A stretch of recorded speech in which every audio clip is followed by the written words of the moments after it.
Well, hey there, you're on the internet, I have some free time, and welcome to the Triple N Network, where all you newbie nib nerds can find all the news you'll need. Let's look at an ink today, shall we? Now, today's ink, I have in sample form, but was sent to me by the wonderful, mysterious benefactor. In fact, I think I was sent about 10 or 11 milliliters of it in 2 vials. And it is, I can honestly say, an ink unlike any other I have ever encountered. It is Noodler's Blue Nose Bear. I don't know if this one has any properties. I probably should have looked that up before I started recording. But it's a gray teal? Turquoise? I don't know. It's... yeah, you know what? You will understand slightly better once I get through the tests, most likely. Lighting adjustments. Anyways.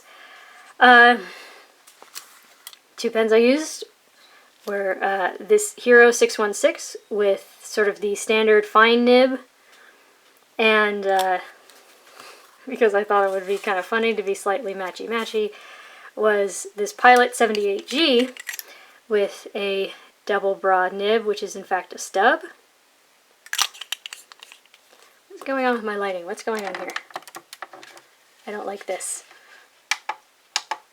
Anyways. Let's check out the chromatography, because the chromatography is a clue into the weirdness. Now, here's how you're supposed to do chromatography. Oh god, my light's doing that thing with blue that it hates. You can definitely see this vague outline of where the initial drop was, with some gray, and there's some gray all up through here. And then you definitely see this, like, mountain of gray. And actually it's, you know, I'm going to have to fix this in post, because this is just a light blue. Just a very light blue up through here.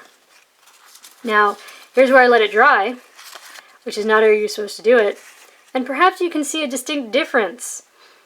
First of all of the gray is still here, but what's weird is even though the gray isn't there, there's still this weird, like, it's trying to form peaks and things. And again, it's just light blue. But this ink is so odd, and yet I found myself almost enjoying it.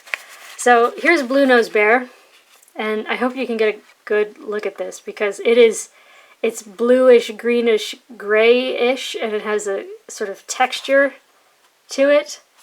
And I couldn't find anything exactly like it, but what's funny is that a lot of the, like, major brands, you know, blue blacks, looks fairly similar. So here's Parker's Quink Blue Black, which is most certainly a bluish green that has no black in it whatsoever. Same with Waterman's Mysterious Blue, which is their blue black. Again, a blue with some green in it, and some gray, and no black. But here's one that, I don't know, it was vaguely familiar. Okay, the camera's making it look much more blue. But yeah, it's Diatramentus Jeans Blue. It is a bit darker, but the shade's actually very similar. I'll have to try to fix that in post. But yeah.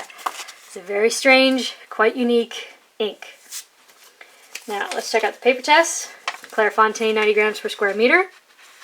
Try and hold this still so you can get a good look. If you have this ink, and if you're familiar with it, if there's any ink that you know that is very similar, or like really actually similar rather than kind of similar like the ones I picked, please let me know in the comments down below, because I've never encountered anything quite like this ink. It is like a gray teal. I don't know where the Blue Nose Bear thing comes from, but it's a cute name. But yeah, you do get some shading, but what's interesting is the shading it's like gray or blue. So yeah, but the thing is, there's something about this ink, it doesn't like paper. Yeah, you definitely get a woolly texture. You get some near feathering. You see that? Yeah. So the stub, that double broad stub only took 5 seconds, but bear in mind that's the flat edge of the stub pulling the ink down as I'm doing a downstroke. The Hero 616 took 3.5 seconds. There's bleed and feather and spread on Clairefontaine paper, and this, for a while, was the wettest ink I had ever encountered. This is most certainly an 8 out of 10. It is quite wet. It's like It's like trying to keep a wild dog in a cage, and then as soon as you put the pen to paper, it's just gone. It's just going. This is some seriously wet ink. So, yeah. I mean, granted, where it actually started to come through is in the scrubbies, but still, I mean, that's. But again, like we saw in the chromatography, what stays is that very clear dark gray, and all that blue is starting to wash off, which is kind of interesting looking, but still. Next up is Rhodia, 80 grams per square meter, where again you get some shading, but it's, you know, it's this blue or it's this gray. But yeah, and again we have some problems.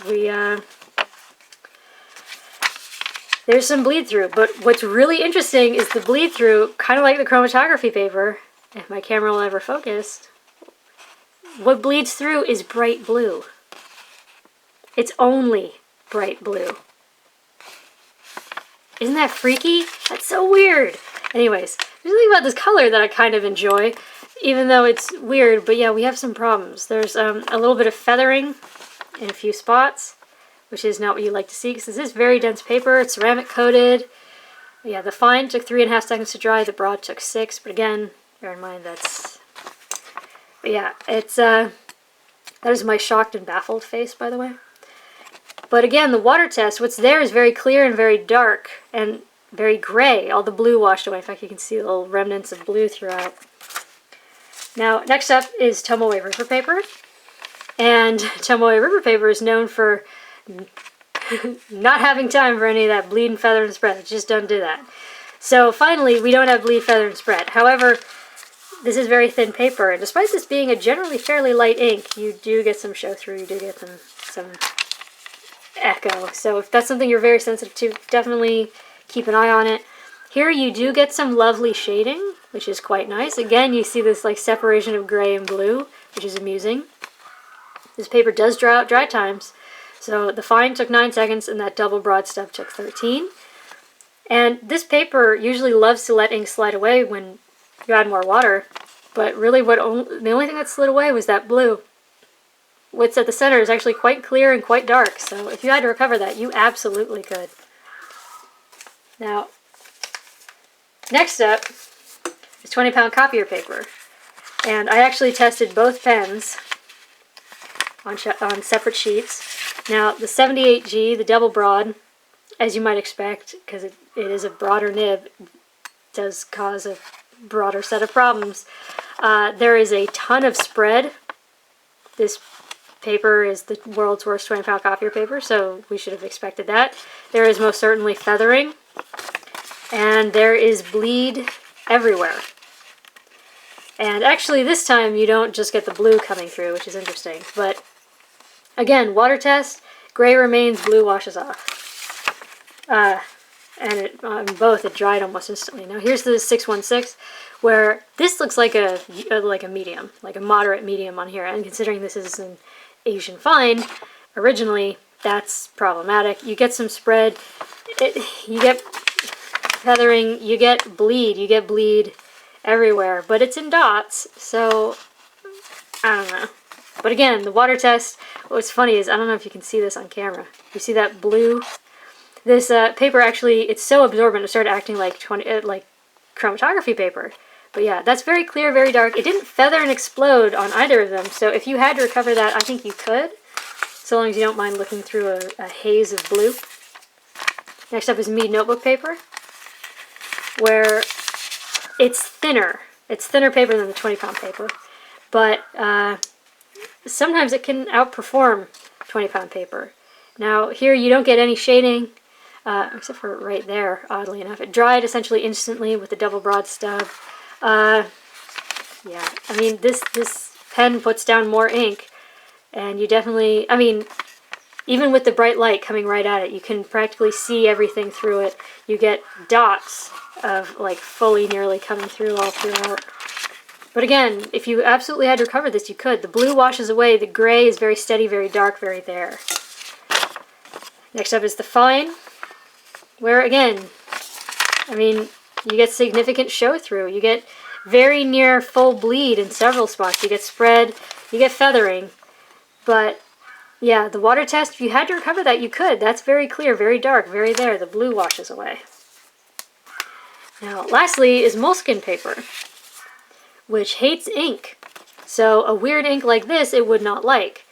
Now, it took 2 seconds to dry on here with the double broad stub.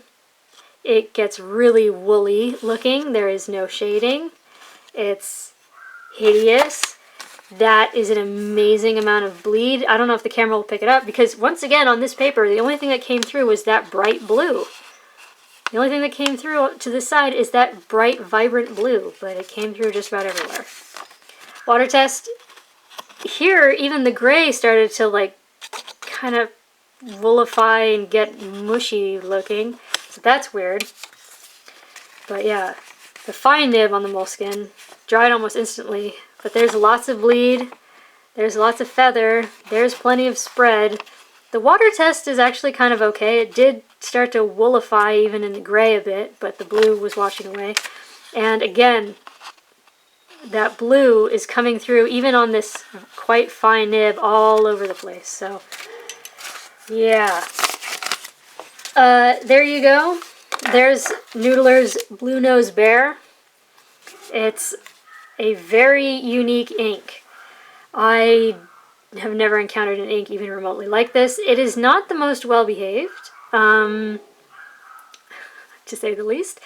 My sample was quite wet, and yet there was something so unique about it that I couldn't help but enjoy this ink, and for some reason my dogs are freaking out right now.